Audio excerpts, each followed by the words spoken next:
Ang inyo pong kaibigan na si Representative Ridon ay meron namang pong parang babala ba or pahaging na posibleng ma-ethics po kayo dahil po dito sa sinasabi daw na nanggipit kayo doon sa DPWH. Ano pong komento niya rito po, Congressman?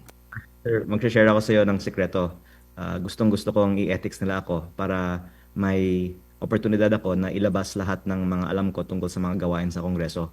Kasi alam niyo sir, nung Lunes, gusto ko sana mag-privilege speech. Pinatayan ng mikropono, tapos nag-adjourn ng session in less than 1 minute.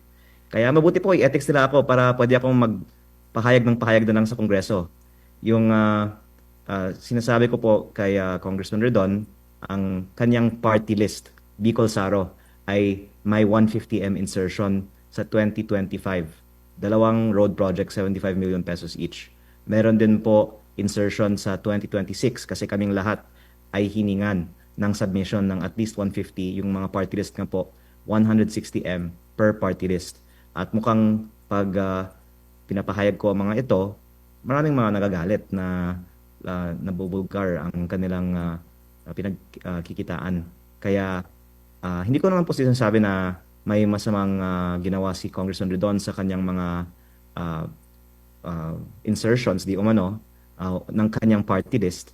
Pero mabuti po kung isagot na lang niya kung meron man siya o hindi insertions sa 2026 budget mismo o ng kanyang party list na sinabi ko po sa unang pahayag ko, kanyang party list ang may insertion sa 2025 budget.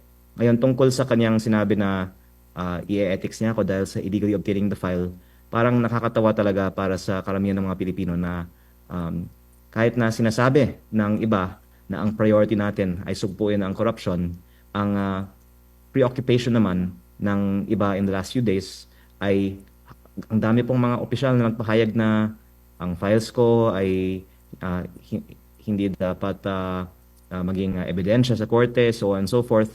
Parang pinapakita nila na ayaw nila talagang sugpuin ng corruption. Gusto lang nilang i-control ang investigation.